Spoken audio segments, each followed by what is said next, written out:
Evan Whitaker stood at the altar, moments away from saying "I do" to the perfect woman, when the wedding singer stepped into the light and his world shattered. It was Maya, the love he'd lost 4 years ago, holding the hand of a little boy who had his eyes, his dimple, his smile.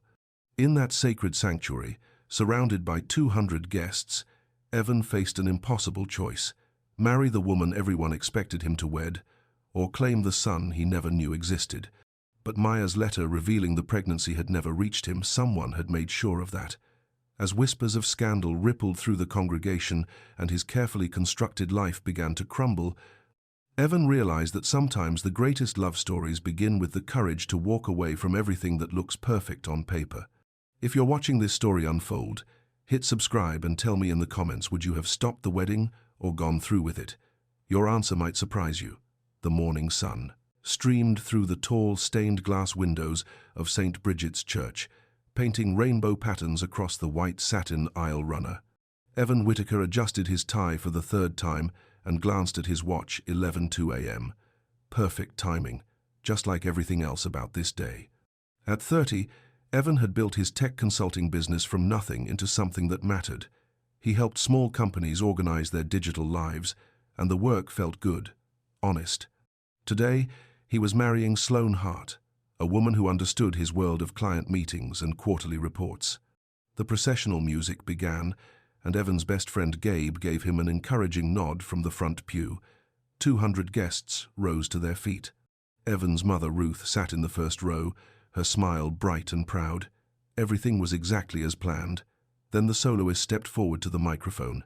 Evan's breath caught in his throat. The woman holding the mic had warm brown skin and natural hair pulled back in an elegant twist. She wore a simple navy dress that made her look both professional and graceful. But it wasn't her beauty that made Evan's heart skip. It was recognition that hit him like a punch to the chest. Maya Green, the woman he'd lost 4 years ago, the woman he'd thought about more times than he cared to admit, the woman who had disappeared from his life without explanation, leaving only silence and hurt feelings. But that wasn't what made Evan's hands start shaking. It was the little boy standing beside her. The child couldn't be more than 4 years old. He had light brown skin, soft curls, and bright eyes that seemed to take in everything around him. He wore a tiny suit and held Maya's free hand with the casual trust of someone who knew he was safe. When the boy looked up at his mother and grinned, Evan saw it clearly. The same dimple in the left cheek that Evan saw in the mirror every morning. The same slightly crooked smile that his own mother had always called charming. The boy looked like him, unmistakably, undeniably like him. Maya's voice filled the church as she began the hymn. Her tone was rich and pure, just as Evan remembered. But he couldn't focus on the words. His mind was spinning, trying to make sense of what he was seeing. 4 years ago, Maya had stopped returning his calls. Their relationship had been getting serious, or at least he'd thought it was. They'd spent summer evenings walking along the pier, talking about everything and nothing. She'd made him laugh in ways no one else ever had. She'd challenged his quiet nature and made him want to be braver, bolder, better. Then, work had gotten crazy. A major client had demanded his full attention for weeks. When he'd finally surfaced from the project, Maya was gone. No explanation, no forwarding address. He'd called and texted, but got nothing back. He'd assumed she'd decided he wasn't worth the effort. But now, looking at the little boy who shared his dimple, Evan wondered if he'd been wrong about everything. Sloane squeezed his arm, mistaking his shock for wedding nerves. "You okay, baby?" she whispered, her smile never wavering. Evan tried to nod, but his throat felt tight. Maya's song continued, each note clear and beautiful, while questions crashed through his mind like waves against rocks. When had Maya been pregnant? Why hadn't she told him? Had she tried to reach him when he'd been buried in work? The hymn ended, and Maya stepped back with the boy. She didn't look in Evan's direction, but he caught the way she held her shoulders straight and proud, like she was bracing herself against something. The minister opened his worn Bible and smiled at the congregation. "Dearly beloved, we are gathered here today to join Evan and Sloane in holy matrimony." The familiar words washed over Evan, but they felt like they were coming from underwater. His pulse thundered in his ears. Every instinct he had was screaming that something was wrong, not wrong, exactly, but incomplete. like he was about to make the biggest mistake of his life. Marriage is a sacred bond, the minister continued, built on truth, trust, and unwavering commitment. Truth. The word hit Evan like a slap. How could he promise truth when he didn't even understand what was true? How could he make vows when a child who might be his son was standing 20 feet away? Evan, the minister said gently, do you take Sloane to be your lawfully wedded wife? The church fell silent. 200 people waited for his answer. Sloane's eyes were bright with expectation. His mother leaned forward in her seat. But all Evan could see was the little boy's face, the familiar dimple, the trust in those young eyes. Evan's voice cracked. He cleared his throat and tried again. I need a moment. A ripple of confused murmurs ran through the congregation. Sloane's smile flickered but held. Evan? She said quietly. He looked at her, really looked at her. Sloane was beautiful, successful, everything his mother had always said he should want in a wife. But standing here now, with Maya so close, he realized something had always been missing between them. Something he'd convinced himself didn't matter. I'm sorry, Evan said, his voice carrying further than he'd intended. I'm so sorry, but I can't do this. Not right now. Sloane's face went white. What are you talking about? I need 5 minutes, Evan said, raising his hand to the shocked crowd. Just 5 minutes to think, please. Without waiting for permission, he stepped down from the altar and walked toward the side chapel. Every eye in the church followed him, but he only cared about one pair. Maya's eyes met his across the sea of confused faces. For just a moment, he saw something there, surprise, fear, and maybe the faintest flicker of hope. Then she looked away, pulling her son closer to her side. The side chapel was small and quiet, with just a few wooden chairs and a simple cross on the wall. Evan closed the door behind him and leaned against it, his heart hammering. A soft knock interrupted his spinning thoughts. The door opened, and Maya stepped inside, still holding her son's hand. An older woman Evan didn't recognize hovered just outside the doorway. Maya, Evan said, and her name felt like coming home and falling apart at the same time. She lifted her chin, that familiar, stubborn gesture he remembered so well. Hello, Evan. They stood there for a moment, 4 years of silence stretching between them. The little boy looked back and forth between them with curious eyes. Is he? Evan started, then stopped. How did you ask something like that? Maya's grip on her son's hand tightened. His name is Leo, and yes, he's yours. The words hit Evan like a physical blow. He sat down hard on one of the wooden chairs, his legs suddenly unsteady. Why didn't you tell me? He asked, his voice barely above a whisper. Maya's eyes flashed with hurt. I tried. I wrote you a letter, I called. You never answered. I never got any letter, Evan said, confusion mixing with the shock. Maya, I called you for weeks after you disappeared. You never called me back. The older woman in the doorway stepped forward. Excuse me, she said gently. Maya, honey, should I take Leo for a minute? Maya glanced at her son, who was starting to look worried by the tension in the room. It's okay, Aunt Delia. Leo, can you stay right here with Mama? Leo nodded solemnly. Are you sad, Mama? No, baby. Just talking to an old friend. Evan's heart clenched at the word friend. It seemed too small for what they'd been, too casual for what they'd lost. I wrote you a letter, Maya said again, her voice stronger now. I mailed it to your apartment. When I didn't hear back, I figured you'd made your choice. I never got it, Evan repeated. Maya, I swear to you, I never got any letter. She studied his face, looking for lies. Whatever she saw there made her shoulders relax, slightly. The chapel door opened again, and Sloane swept in, her wedding dress rustling around her feet. Her smile was bright and controlled, but Evan could see the storm in her eyes. Evan, sweetie, she said, her voice honey smooth. Everyone's waiting. Whatever this is about, we can handle it later. No, Evan said, standing up. We can't. Sloane, I'm sorry, but I can't marry you today. Sloane's mask slipped for just a second, revealing something sharp and cold underneath. Then she turned to Maya with that same perfect smile. I'm sure this is all a misunderstanding, she said. Perhaps you could give us some privacy to sort this out. Maya straightened, and Evan remembered how she'd never backed down from anything, even when the odds were against her. I didn't come here to cause trouble. I was hired to sing. That's all. Of course, Sloane said, her tone suggesting the opposite. But now that you've shared your news, maybe it's time to go. Sloane, Evan's voice carried, a warning he'd never used with her before. Don't. Leo tugged on Maya's hand. Mama, can we go? My nose feels tickly. Maya looked down at her son, and Evan saw the moment she made her decision. Her protective instincts kicked in, the same way they probably had 4 years ago when she'd realized she was pregnant and alone. You're right, baby. The flowers are pretty strong in here. She looked back at Evan, her expression unreadable. I hope you figure out what you need to figure out. She turned to leave, but Evan found his voice. Maya, wait, please.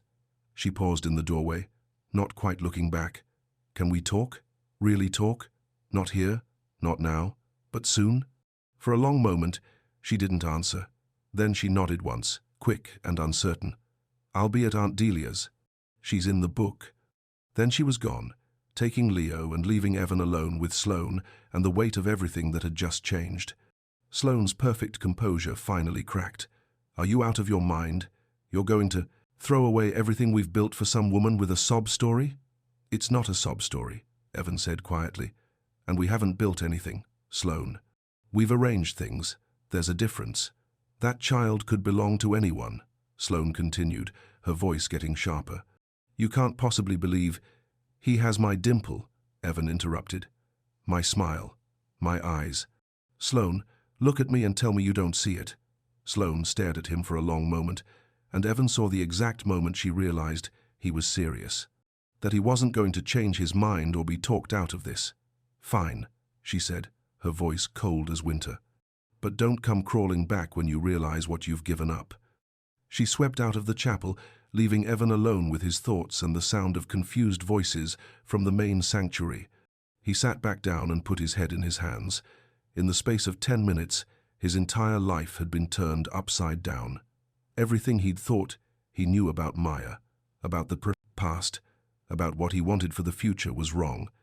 But underneath the shock and confusion, there was something else, something that felt like relief. Maybe he'd been sleepwalking through his life, choosing what was expected instead of what was real. Maybe he'd been so afraid of making the wrong choice that he'd stopped making choices at all. A soft knock on the door interrupted his thoughts. Gabe poked his head in, his face concerned. Buddy, the natives are getting restless. What do you want me to tell them? Evan looked at his best friend, the only person who'd known him before. Success and money had complicated everything. Tell them I need to postpone, reschedule everything, make apologies. You sure about this? Gabe asked, stepping into the chapel and closing the door behind him. No, Evan said honestly. I'm not sure about anything, but I can't marry Sloane when there's a little boy out there who might be my son. I can't build a life on top of that big of a lie. Gabe nodded slowly. Okay, I'll handle the crowd. You handle the rest. Thanks, man. I owe you. You owe me nothing, Gabe said. Just promise me you'll be careful. Your heart's been through enough. After Gabe left, Evan sat in the quiet chapel for a few more minutes, trying to process everything that had happened. Through the thin walls, he could hear the buzz of conversation as words spread through the congregation. His phone buzzed with a text from his mother. Come find me when you're ready to explain. Evan sighed and stood up. He had a lot of explaining to do. But first, he needed to make sure Maya and Leo got home safely. He needed to start figuring out what was true and what was possible. He needed to understand how his life had gotten so far off track and whether it was too late to find his way back to something real. As he opened the chapel door and faced the confused crowd of wedding guests, Evan made himself a promise. Whatever happened next, he would choose truth over comfort. He would choose what was real over what looked good on paper. He would choose courage, even if it meant admitting he'd been wrong about almost everything. The afternoon sun was warmer now, streaming through those same stained glass windows, but everything else had changed. And maybe, Evan thought as he walked toward his uncertain future, that was exactly what needed to happen. The reception hall buzzed with the kind of nervous energy that comes when something goes very wrong in a very public way. Evan stood near the entrance, watching 200 wedding guests try to figure out what they were supposed to do now that there was no wedding to celebrate. The caterers had quickly shifted gears, turning what should have been a celebration dinner into an awkward lunch. People clustered in small groups, whispering behind their hands and stealing glances at Evan whenever they thought he wasn't looking. His mother appeared at his elbow, her face a careful mask of composure. Ruth Whitaker had spent 30 years perfecting the art of looking calm during family crises. "Evan," she said quietly, "we need to talk." "Not here, Mom." "Please." "Then where? And when? Because right now, I have a room full of very confused people, asking me questions I can't answer." Evan looked around the room. In one corner, Sloane was surrounded by her bridesmaids, their heads bent together in urgent conversation. Near the windows, his business partners stood with their wives, probably wondering if this personal drama would affect their professional relationships. "I'll make an announcement," Evan said. "Keep it simple." Ruth's grip on his arm tightened. "Think about what you're doing, son. Think about your reputation, your business. These people respect you, and I respect them too much to lie to them," Evan replied. He walked to the small stage where the band was supposed to play later and asked for the microphone. The room gradually fell quiet as people realized he was about to speak.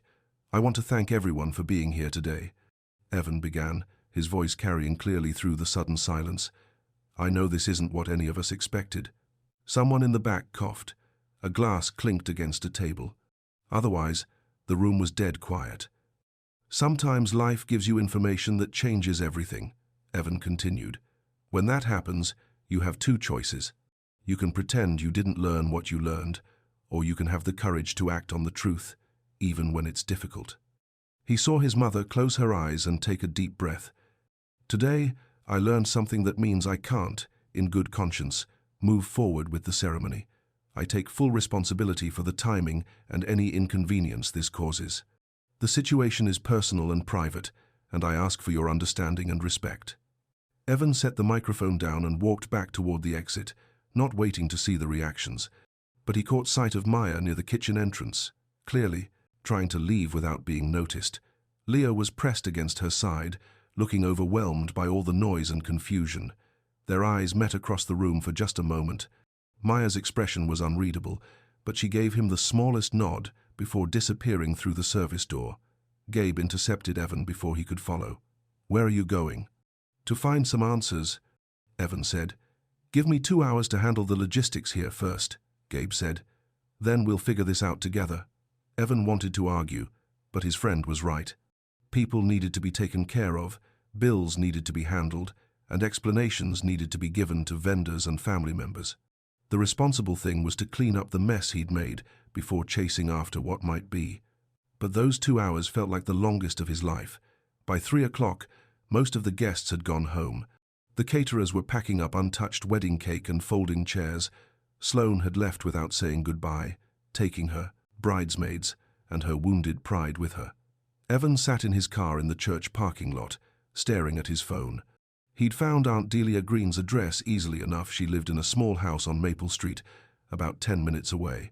But calling felt too impersonal, and showing up unannounced felt too aggressive. Finally, he texted the number he'd found online. "This is Evan. Would it be possible to talk?" "I can meet you wherever you're comfortable." The response came back quickly. "Seaside Cafe on Main Street, 3:30. "I can give you 20 minutes. Evan arrived early and chose a table on the small outdoor patio away from other customers. The afternoon was warm, with a light breeze coming off the water. Under different circumstances, it would have been perfect weather for a honeymoon. Maya appeared right on time, walking with the kind of careful composure that told Evan she was as nervous as he was. She'd changed out of her navy dress into jeans and a simple white shirt, and her hair was loose around her shoulders. She looked younger somehow, more like the woman he remembered. "Thank you for coming," he said, as she sat down across from him. "Thank you for not showing up at my door unannounced," she replied. "Leo's been through enough excitement for one day." They ordered coffee neither of them wanted and sat in the kind of awkward silence that happens between people who once knew each other's every thought. "So," Maya said finally. 4 years. 4 years," Evan agreed. "Maya, I need you to know I really never got any letter. I know how that sounds, but it's true." She studied his face, looking for tells she probably still remembered. I wrote it the week after I found out I was pregnant. I told you everything about the baby, about why I'd pulled back when work got crazy for you. I said I didn't expect anything, but I thought you had a right to know. When did you mail it? October 15th, she said without hesitation. I remember, because it was Leo's original due date before they moved it up. Evan thought back to that October. He'd been in the middle of moving apartments, juggling 3 major clients, and trying to figure out how to turn his freelance work into a real business. Everything had been chaos. I moved that month, he said slowly. The timing was terrible, but my lease was up and I couldn't afford to stay. Mail forwarding was supposed to handle everything, but things got lost. Or thrown away, Maya said quietly. Something in her tone made him look at her more closely. What do you mean? Maya hesitated, then shook her head. Nothing. Forget it. Maya. It doesn't matter now, Evan. What matters is Leo. She was right, but Evan filed the conversation away for later.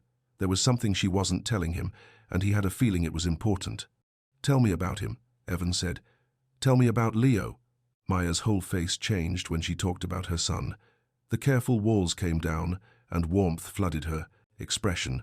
He's smart, sometimes too smart for his own good. He asks about 1,000,000 questions a day, and he remembers everything you tell him. He loves books and building blocks and kites. He's allergic to peanuts, but we caught that early. He starts kindergarten next year, and he's excited about learning to read bigger words. What does he like to do? Everything. Puzzles, coloring, helping me bake cookies. He loves being outside. Sometimes I take him to the park by the harbor, and he can watch the boats for hours. Evan tried to picture it, Maya and a little boy who looked like him, spending quiet afternoons by the water. It should have felt strange, imagining a life that had happened without him. Instead, it felt like something he'd been missing without knowing it. Does he ask about his father? Maya's walls went back up so quickly that Evan almost missed the transition. Sometimes, I tell him his daddy lives far away but loves him very much.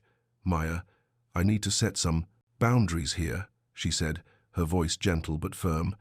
I don't know what you're thinking or what you want, but Leo is my first priority. His safety, his stability, his happiness, that all comes before anything else. I understand that. Do you? Because showing up in his life and then disappearing again would break his heart. And mine, she added quietly. So if you're just curious, or if you think you owe it to yourself to find out what might have been, then walk away, now, please. Evan leaned forward, trying to find the right words. I don't want to walk away. I want to know him. I want to be part of his life, if you'll let me. But I also don't want to rush into anything that might hurt him. What about your fiancé? Ex-fiancé, Evan corrected. And that relationship was over the moment I saw Leo. It probably should have been over a long time ago. Maya wrapped her hands around her coffee mug, even though the afternoon was too warm for hot drinks. This is a lot, Evan, for all of us. I know. But Maya, if Leo is my son and everything in me says he is, then I want to do this right. I want to be the kind of father he deserves, even if I'm starting 4 years late. She was quiet for a long time, watching the boats in the harbor. Finally, she said, he needs consistency. If we do this, you don't get to change your mind when it gets hard or complicated.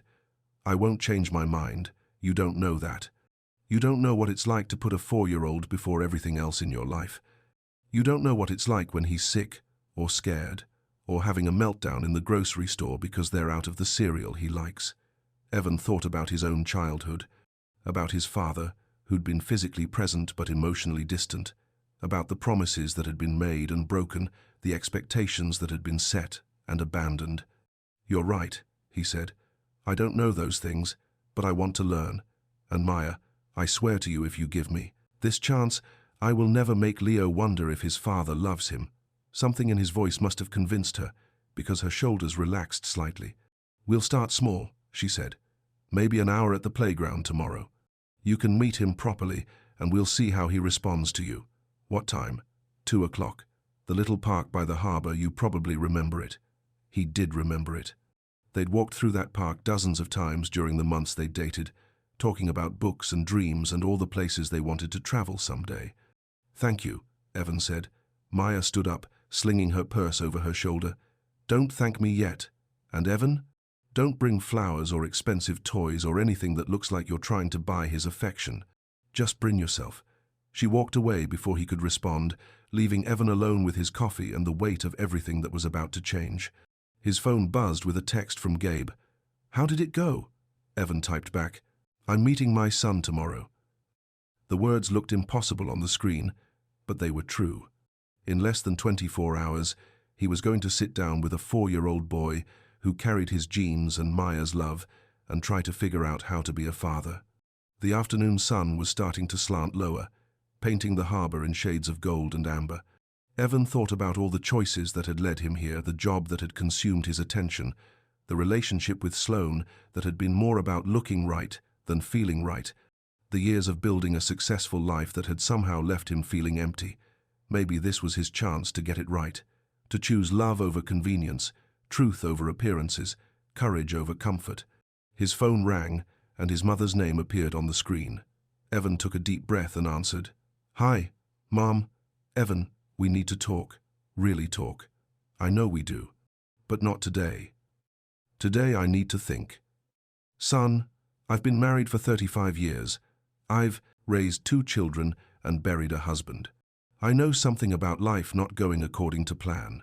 Evan had almost forgotten that his mother had been widowed young, that she'd raised him and his sister mostly alone.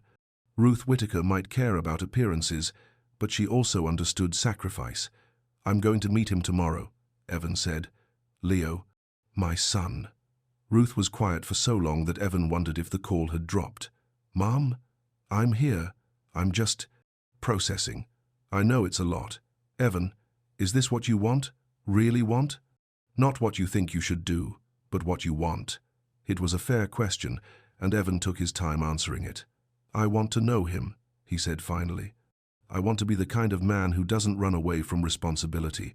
But more than that, Mom, when I saw him today, when I saw Maya again, something just clicked. Like I'd been holding my breath for 4 years and could finally exhale. And Sloane? Sloane and I were never right for each other. We just looked good on paper," Ruth sighed. "Well, you've certainly made a mess of things." "Yeah, I have. But maybe," she said slowly, "it was a mess that needed to be made." After they hung up, Evan drove home to his empty apartment, the same apartment he'd moved to 4 years ago, the one where Maya's letter had never found him. He stood in his kitchen, looking around at the pristine counters and matching appliances, and realized how little of it felt like a real home. Tomorrow, everything would start changing. Tomorrow, he would meet his son and begin the long process of earning his place in a family that had learned to exist without him. It was terrifying and hopeful and completely uncertain. It was also the most real thing he'd felt in years. The playground at 2 o'clock on Sunday afternoon was exactly as Evan remembered it, a small patch of green near the harbor, with swings that creaked in the salt breeze and a slide worn smooth by years of children's laughter. He arrived early, with a simple kite and a bag of crackers that he'd checked 3 times to make sure they were peanut-free. Maya appeared right on time, walking hand in hand with Leo. The little boy wore a red t-shirt and jeans with grass stains on the knees, and he looked around the playground with the kind of excitement that only 4-year-olds could manage. "Leo," Maya said gently, "remember the man I told you about? The one who wanted to meet you?" Leo looked up at Evan with curious eyes, the same shade of brown as Evan's own.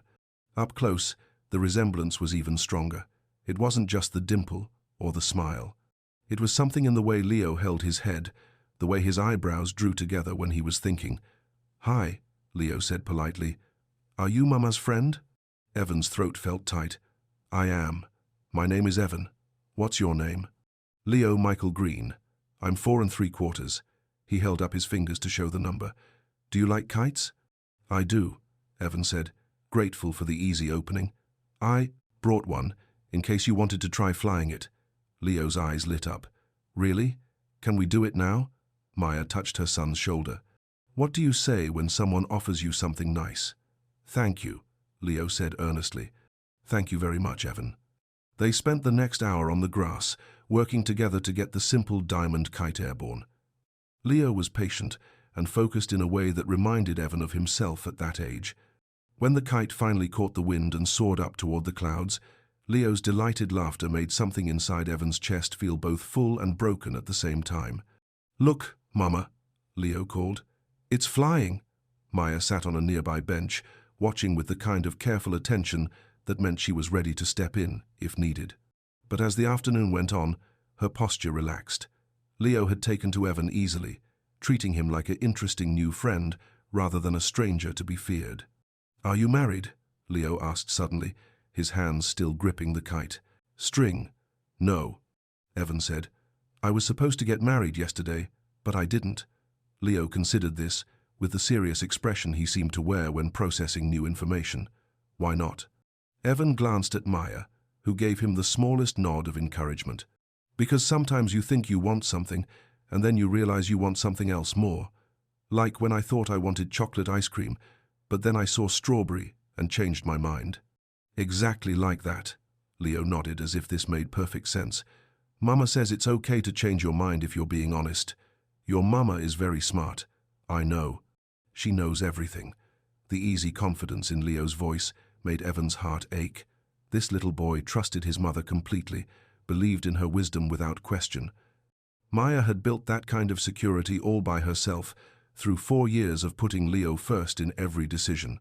When the wind died down and the kite settled to the ground, Leo ran over to Maya with flushed cheeks and bright eyes. "Did you see how high it went? Did you see?"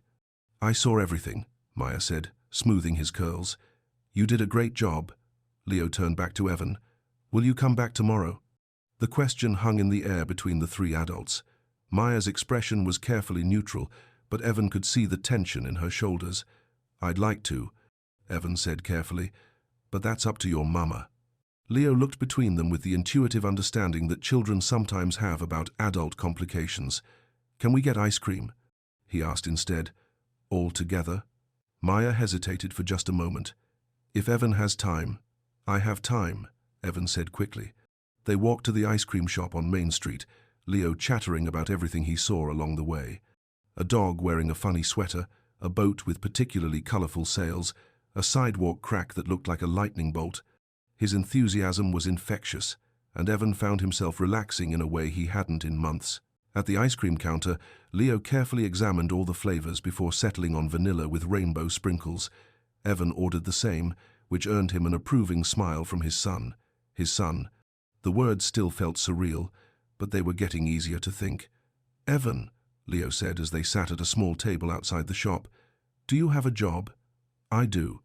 I help people organize their computers and websites." "That sounds hard." "Sometimes it is, but I like helping people solve problems." Leo nodded seriously. "I like solving problems too. Yesterday I figured out how to reach the crackers on the high shelf by pushing a chair over." "Leo," Maya said with a warning tone, "we talked about climbing." "I know, Mama. I won't do it again."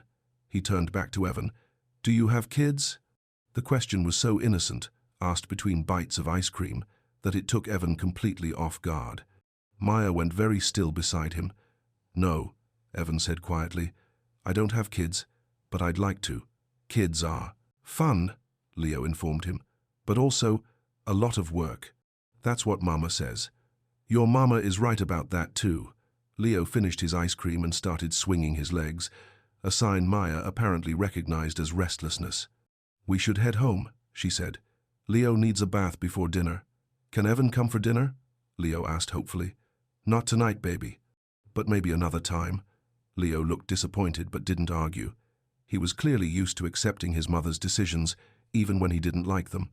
As they walked back toward Aunt Delia's house, Leo slipped his hand into Evan's, with the casual trust that made Evan's chest tight with emotion. It was such a small gesture, but it felt like the most important thing that had ever happened to him. At the front gate of a small blue house with a wraparound porch, Maya paused. "Leo, go tell Aunt Delia about the kite while I talk to Evan for a minute." Leo ran up the porch steps and through the screen door, calling, "Aunt Delia, guess what?" "We did." Maya turned to face Evan, and he could see the internal struggle in her expression. "He likes you," she said finally. "I like him too. A lot. This is happening fast, Evan. Maybe too fast. What do you need from me to feel more comfortable?" The question seemed to surprise her. "What do you mean?" "I mean, What would make you trust that I'm serious about this? That I'm not going to disappear when things get complicated? Maya leaned against the gate, considering. Time, I guess. Consistency. Showing up when you say you will. Following through on promises. I can do that. Can you? Even when Leo has a meltdown because his sandwich is cut wrong. Even when he gets sick and you have to cancel work plans. Even when being his father means your life doesn't revolve around you anymore. Evan thought about his life as it was now, the careful schedules, the business dinners, the freedom to make plans without considering anyone else's needs. I want to find out, he said honestly. I want to try. Maya studied his face in the evening light. Okay, she said finally. We can try. But slow, Evan. For his sake, however slow you need. She nodded and turned to go inside, then paused. Tomorrow after I pick him up from preschool? Maybe the playground again? 4 o'clock? I'll be there. Evan drove home as the sun set behind him, Leo's laughter still echoing in his mind. His apartment felt emptier than ever, but for the first time in years, he had something to look forward to beyond work and obligations. His phone buzzed with a text from Gabe. How did it go? Evan typed back. Better than I hoped. We're taking it slow. Good man. Want to grab dinner and talk? Rain check? I need to make some calls. The first call was to his assistant, asking her to clear his schedule for the next few afternoons. The second was to his mother, giving her a brief update and promising a longer conversation later in the week. The third call was the hardest one. Sloan, he said, when she answered, we need to talk. Oh, now you want to talk? Her voice was cold, professional. After humiliating me in front of 200 people? I know I handled things badly. I'm sorry for that. But Sloan, we both know our relationship wasn't what it should have been. Our relationship was fine, until your ex showed up with her convenient sob story. It's not a sob story. And our relationship was comfortable, not fine. There's a difference. Sloan was quiet for a moment. So what now? You're going to play house with some woman you haven't seen in 4 years? I'm going to try to be a father to my son, Evan said simply. You don't even know if that child is actually yours. Yes, I do. And as he said it, Evan realized it was true. He didn't need a DNA test to confirm what his heart already knew. Sloan, I hope you find someone who loves you the way you deserve to be loved. But that person isn't me. After he hung up, Evan sat in his quiet apartment and thought about the choices that had brought him here. Every decision he'd made over the past 4 years had been safe, sensible, designed to build the kind of life that looked successful from the outside. But today, watching Leo's face light up when the kite caught the wind, Evan had felt more like himself than he had in years. Tomorrow, he would see them again. Tomorrow, he would continue the slow work of earning his place in their lives. It wouldn't be easy, and there would be mistakes and misunderstandings along the way.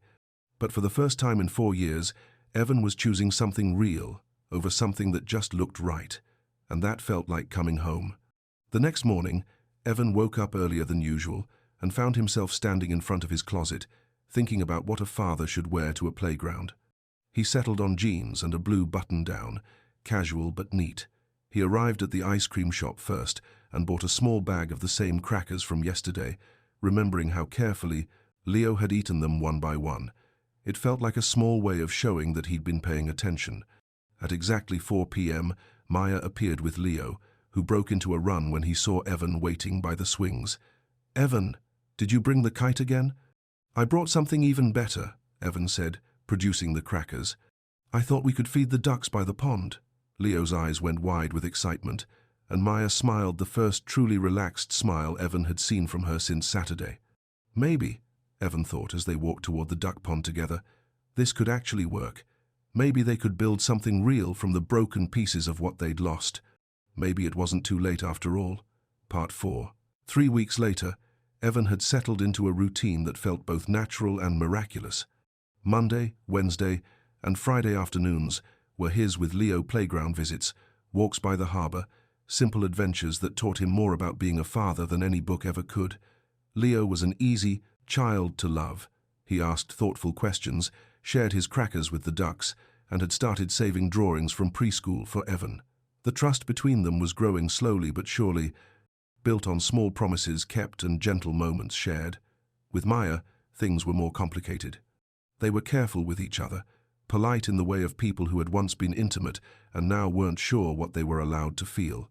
There were moments when Leo made them both laugh, or when their hands accidentally touched, reaching for the same toy when the old connection flickered to life. But Maya always pulled back, and Evan respected the boundaries she set. On a Friday afternoon in late October, they were at the harbour playground when Leo suddenly stopped playing and sat down hard on the grass. "Mama," he said, his voice smaller than usual, "I don't feel good." Maya was beside him in an instant, her hand on his forehead. "What kind of don't feel good, baby?" "My tummy hurts, and I'm hot." Evan watched as Maya shifted into what he was beginning to recognize as her crisis mode: calm, efficient, completely focused on Leo's needs.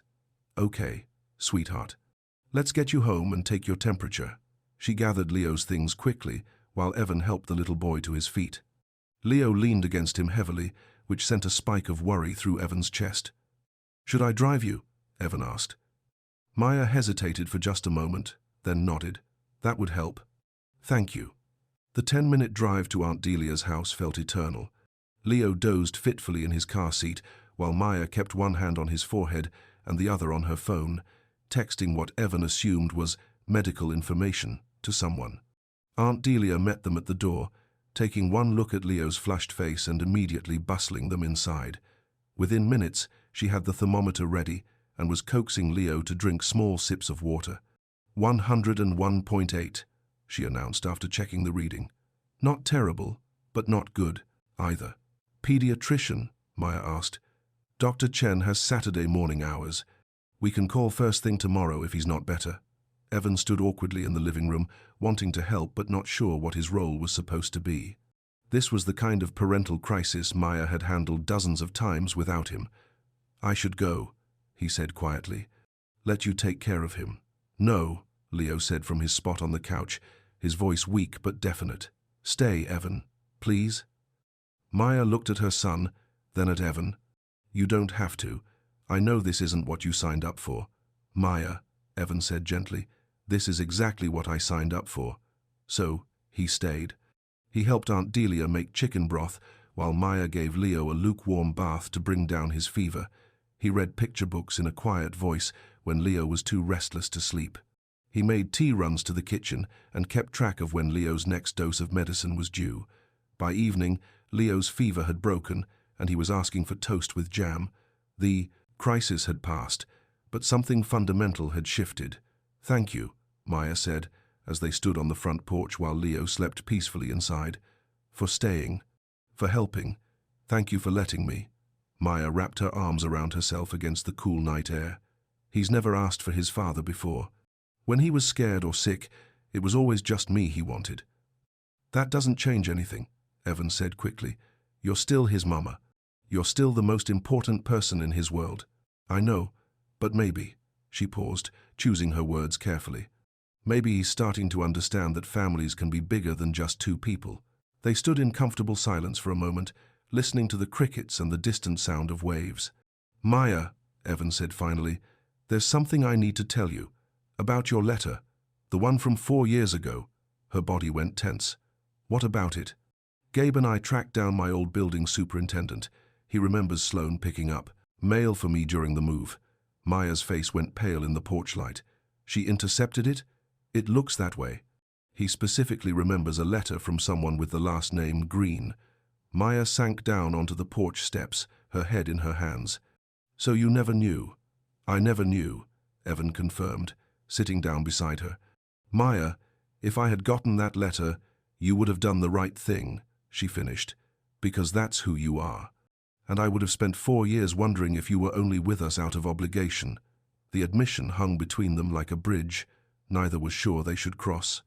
"It wouldn't have been obligation," Evan said quietly. "How do you know that? How do either of us know what would have happened?" "Because of this," Evan said, gesturing toward the house where Leo slept safely inside. "Because of how I feel when he laughs. Because of how right it feels to take care of him when he's sick. Because of how much I've missed you, even when I was trying to convince myself I hadn't." Maya looked at him then, really looked, and Evan saw tears in her eyes. "Evan, I'm not asking for anything, he said quickly. I'm not trying to rush you or pressure you into something you're not ready for. I just needed you to know that us, Leo, being here, this isn't obligation or guilt or trying to do the right thing. This is what I want. A tear spilled over and ran down Maya's cheek. I'm scared. Of what? Of believing in this and having it disappear again? Of Leo getting attached and then losing you? Of myself falling for you again when I've worked so hard to build a life that doesn't depend on anyone else? Evan reached over and gently wiped the tear from her cheek. I can't promise I'll never make mistakes. I can't promise this will be easy. But Maya, I can promise I'm not going anywhere. Whatever this becomes, whatever we build together, I'm here for all of it. Maya leaned into his touch for just a moment before pulling back. I need time. You have all the time you need. And I need to see more than 3 weeks of good behavior. I need to know you can handle the hard parts too. The tantrums and the sleepless nights and the times when being a parent means your own wants come dead last. Exactly. Evan thought about his old life, the business dinners, the networking events, the freedom to change plans on a whim. He thought about Sloane's world of carefully managed appearances and strategic relationships. Then he thought about Leo's hand in his at the ice cream shop, about the way Maya's whole face lit up when she talked about her son, about how complete he felt when the three of them were together. Bring it on, he said. Maya almost smiled. You say that now. I say that because I mean it. Test me, Maya. See if I show up. See if I stay when it gets messy. See if I put Leo first even when it's inconvenient. Okay, she said finally. But we go slow, really slow, however slow you need. The next few weeks brought exactly the kind of tests Maya had warned him about. Leo had a spectacular meltdown in the grocery store when they ran out of his favorite cereal. Evan stayed calm, helped Maya carry a screaming 4-year-old to the car, and learned that sometimes the only solution was to wait it out while offering quiet comfort. There was a stomach bug that meant cancelled plans and a living room that smelled like disinfectant. There was the night Leo had a bad dream and called for Evan, along with his mama, and Evan drove over at midnight to help with the comforting. There was the afternoon Leo fell at the playground and scraped his knee badly enough to need stitches. Evan held him in the emergency room while Maya filled out paperwork and learned that his son was braver than most adults but still needed to be held when he was scared. Through it all, Evan showed up. He rearranged meetings, cancelled dinner plans, and discovered that being needed by a 4-year-old was more satisfying than any business success he'd ever achieved. And slowly, carefully, Maya began to trust him. It started with small things. She began texting him pictures of Leo during the day, finger paintings from preschool, a particularly impressive block tower, Leo wearing a grin covered in chocolate from a birthday party. She started including him in decisions about Leo's schedule, asking his opinion about preschool activities and weekend plans. The breakthrough came on a rainy Thursday in November. Evan was at Maya's house helping Leo build an elaborate fort out of couch cushions when his phone rang. The caller ID showed his biggest client, the one who'd been demanding his attention 4 years ago when everything had fallen apart. I need to take this, Evan said apologetically. It'll just be a minute. Evan, the client's voice was sharp with irritation. We need to meet today. The system's having issues and I can walk you through the fix over the phone right now, Evan interrupted. But I can't meet today. This is $1 million account, Evan. Whatever you're doing can wait. Leo looked up from his fort building, clearly sensing the tension in Evan's voice. Maya paused in the kitchen doorway, listening. No, Evan said calmly. It can't wait. I'm with my family. I can fix your problem remotely, or we can schedule something for tomorrow morning. Those are your options. He ended the call and turned back to Leo, who was holding up a pillow uncertainly. Does this go on top, Evan? Absolutely. That's going to be the perfect roof. Later, after Leo had gone to bed, Maya found Evan in the kitchen washing dishes. That was a big client, she said. Not as big as this, Evan replied, gesturing around the cozy house. Maya picked up a dish towel and began drying. 4 years ago, you would have taken that meeting. 4 years ago, I thought success meant never disappointing anyone professionally. I didn't understand that some things are more important than business. And now you do? Evan set down the plate he'd been washing and turned to face her. Maya, I spent 4 years building something that looked impressive on paper, but felt empty every single day. These past few months with you and Leo, this is the first time in years I've felt like I'm living my actual life instead of just performing it. Something shifted in Maya's expression, like a wall finally coming down. I've been thinking, she said quietly, about Thanksgiving. Aunt Delia usually hosts, and it's just the three of us. Very low-key, very family style, if you wanted to join us. I'd love that, Evan said. More than you know. Leo's been asking about whether families like ours celebrate holidays together. Families like ours? Maya smiled, and it was the same smile that had made Evan fall in love with her the first time. You know what I mean. He did know. And for the first time since that day in the church, Evan began to believe that they really could build something beautiful from the pieces of what they'd lost. Thanksgiving dinner was everything Maya had promised. Low-key, family style, and perfect. Leo said grace with the solemnity of someone who took gratitude seriously, thanking God for Mama and Aunt Delia and Evan and the cranberry sauce that doesn't have lumps. After dinner, while Aunt Delia supervised Leo's attempt to make a turkey out of construction paper, Maya and Evan sat on the back porch, watching the sunset. I have something for you, Maya said, pulling a folded piece of paper from her pocket. Evan unfolded it carefully. It was a copy of the letter she'd written 4 years ago, the one that had never reached him. I found the carbon copy in my old papers, she said. I thought you might want to read it. The letter was everything Evan had imagined, and worse. Maya had poured her heart onto the page, telling him about the pregnancy, about her fears and hopes, about how much she'd missed him during those weeks when work had consumed his attention. I would have come, he said when he finished reading.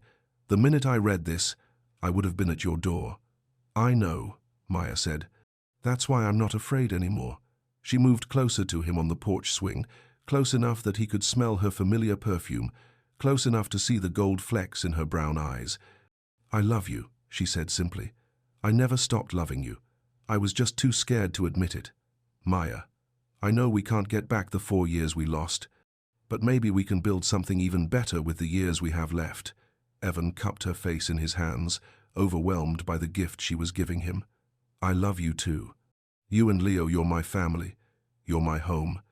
When he kissed her, it tasted like coming back to life. Through the kitchen window, they could hear Leo's delighted giggle as Aunt Delia helped him glue feathers to his paper turkey. The sound mixed with the distant crash of waves and the whisper of wind through the trees, creating a symphony of home and happiness and second chances. 6 months later, on a Saturday morning in May, Evan knelt in Aunt Delia's backyard with a simple diamond ring and a heart full of hope. Leo stood beside him, holding a handmade card that said, "Will you marry us, Mama?" in crooked 5-year-old letters. Maya said yes through happy tears, and when they kissed, Leo cheered and threw flower petals in the air like confetti. The wedding itself was small and perfect, just family and close friends gathered in the same backyard where Evan had proposed. Leo walked the rings down the aisle with the serious concentration of someone who knew he had an important job. Aunt Delia officiated with a license she'd gotten online, specifically for the occasion. Gabe stood as best man and cried almost as much as the bride. There were no fancy flowers or elaborate decorations. Maya wore a simple white dress she'd found on sale, and Evan wore his best blue suit. The cake was homemade, the music came from a Bluetooth speaker, and the reception was potluck style with folding chairs from the church. It was nothing like the wedding Evan had almost had 8 months earlier. It was perfect. As the sun set and Leo fell asleep in his new father's arms, Maya and Evan swayed together to music only they could hear. No regrets? Maya asked softly. Evan looked around at their small, joyful celebration, at Aunt Delia laughing with his mother over wedding cake, at Gabe teaching some neighbor kids how to blow bubbles, at Leo sleeping peacefully against his chest. Only one, he said. Maya pulled back to look at him, worried. I regret that it took us this long to find our way back to each other. Maya smiled and settled back into his arms. Some things are worth waiting for. Some things are worth fighting for, Evan corrected. And some things, said a sleepy voice from between them, are worth having 2 parents for.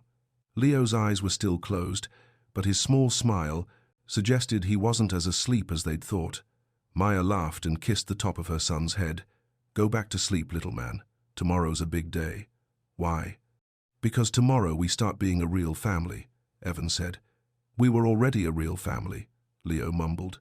Now we're just a real family with the same last name, and in his 5-year-old wisdom, Leo was exactly right. They had already been a family from that first day at the playground when trust had begun to grow, through the sick days and tantrums and midnight phone calls, through the slow work of learning to love and be loved again. The wedding was just the celebration. The family had been built one day, one choice, one small act of courage at a time. As the last of their guests headed home and the stars came out over the harbor, Maya and Evan sat on the porch swing, with Leo between them, already planning their first family vacation and discussing whether they wanted to add a dog to their household. It wasn't the life any of them had planned. It was better. It was real and messy and full of the kind of love that could weather storms and grow stronger with time. It was home. And finally, after 4 years of thinking he'd lost everything that mattered, Evan understood the difference between a life that looked perfect on paper and a life that was perfect in all the ways that counted. This was the life that counted. This was everything.